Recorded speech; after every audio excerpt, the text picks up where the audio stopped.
Welcome to the Sales Influence Podcast, where we talk about finding the why in how people buy. I'm your host, Victor Antonio, and today I'm going back into my email inbox. Oh, I got some great questions from you guys. I mean, again, if you're going to send me a question, make sure it's a problem question that you have, but maybe that other people might have as well. So this is a good one. Pay attention to this one. This one blew my mind. I don't even know where to begin. I think I should just read the email first, and then you're probably going to shake your head just as much as I did. All right? So this is from my friend. Again, since I don't have permission to say names, I will not say names or companies, but I'll just use the first letter. This is from my man H. H says, "Hello, Victor. First of all, big fan. I listen to your podcast every day." H, thank you very much. Now, here's my question. I work for a tech company, and I love my job. Oh, I believe him. The way he wrote that, I dig it. He says, "I'm passionate about my industry and team, and I couldn't be happier." Boom. I read that first paragraph. I'm like, I like this guy. He loves what he does, right? But then he says, the pivot. "Now here's my problem. My quota keeps going up quarter over quarter." Register that.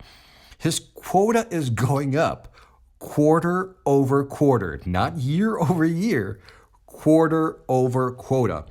I had a quota of 300,000 in Q3, and I hit 600,000. Boom, blew his number away.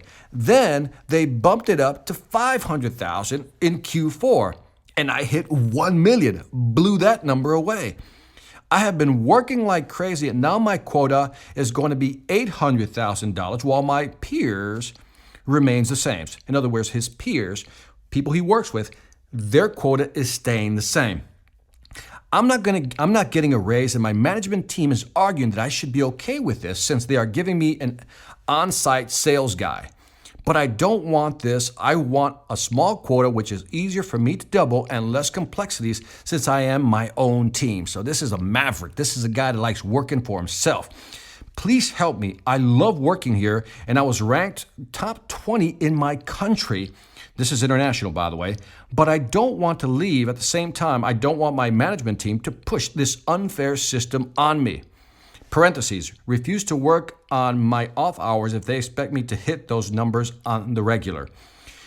Another parentheses, I would be happy with just a text message from you or a phone call. A video might not be good since they may not be applicable to many people. Sign H. H, I think you're wrong. This is applicable to everybody. In fact, I hope that if you're a sales manager and you assign a quota, you're listening to this. Let me tell you what's going on here. Let me just dissect this, because this is why companies fail. This is why companies lose great people. First of all, he starts out, here's the thing. He loves the company. I love my job. I'm passionate about my industry and team, and I couldn't be happier. Right there, that's gold. That's human capital gold. You know, to have an employee who loves what they're doing, who loves what they're selling, who loves the industry, who loves the team that they're working with, that is human capital gold. And so you got to take care of that stuff. And so now let's go to the problem. My quota keeps going up quarter by quarter. What? Quarter by quarter? I mean, how unfair is that? And then as soon as he hits the number, listen to what he said. I had a quota of 300 in Q3, and then I hit 600. So he doubled it, blew it away. Then they bumped it up to 500K in Q4, and he hit 1 million. He doubled that. Now let's just stop here. First of all, this inching up of a quota system is unfair. Now, I don't know what the compensation structure is like, but that's unfair. That's almost like somebody moving the goalpost on you all the time, right? You're like, come on, are you kidding me? If you want to demotivate somebody, keep doing that to them. Every time they hit a number, you jack it up even further. And I'm not talking year to year. I'm used to year quotas getting jacked up. But quarter to quarter, are you kidding me? Now, here's what's interesting. His peers, who are not doing as well as him probably, they're not getting their quotas jacked up. So in other words, the manager is punishing him for producing. Let that sink in for a moment. The manager is punishing him for producing, and those who are not producing, they don't get their quotas moved. Now, remember, you reward behaviors you want to repeat. In other words, you reward the behaviors you want to encourage. And what they're doing right here, they're not rewarding the right behavior. See, they're actually penalizing the right behavior, which is to sell a lot. They're rewarding the bad behavior, not hit your numbers, by not raising their number. So in other words, this is totally unfair. You know, he says, I am not getting a raise, and my management team is arguing that I should be okay with this since they're giving me an on-site sales guy. Are you kidding me? So in other words, they're justifying, I am jacking up your number. I'm basically putting my hand in your pocket, taking money out of your pocket. And my reasoning for that is I'm giving you an additional person. What the hell does that mean? What does that have to do with selling? If the man is hitting his number, he's doubling his number. One, I don't think he needs help. I think he's okay the way he is. Now, again, I don't understand the compensation structure. I don't understand the territory objectives. So I'm going off this limited information because I don't know what the major or overall master plan is, the long-term plan is. But based on this is ridiculous. He goes on to say, I don't want this. I want a smaller quota, which is easier for me to double and less complexities. Here's another problem.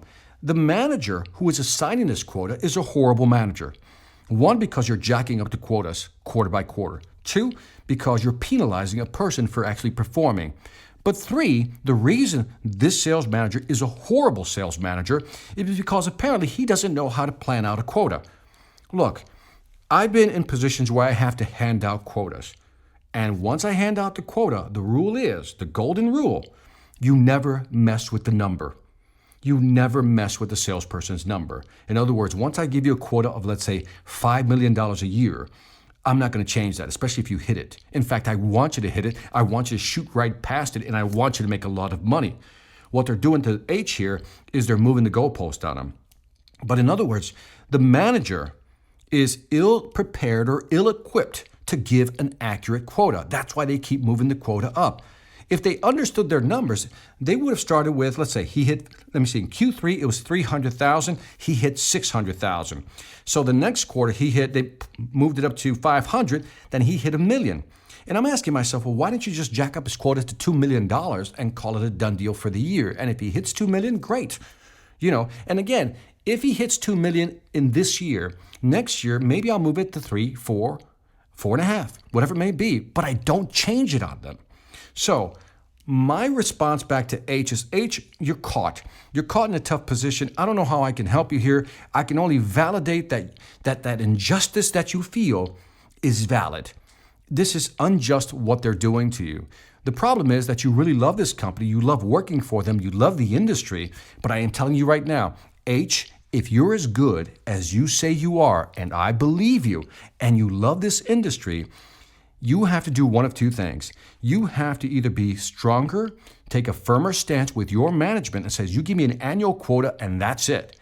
Or if they keep doing this to you, personally, I would move to another company. I know that sounds harsh, but I would move to another company because this isn't fair, what they're doing to you. They're taking money out of your pocket every time they shift the quota, and that is unfair. The goal of a salesperson is you give me a number and I will go out there and hunt for that number. I will make that number. If I don't make it, I don't make as much money. But if I do make it, I expect to be rewarded. And so should you expect that as well. So this is unfair. My suggestion to you is you confront management, says I don't need another salesperson, or restructure the deal, give me an annual quota. And if they don't want to work with you, then you have two alternatives. Keep taking the abuse or find another company that will appreciate you, H.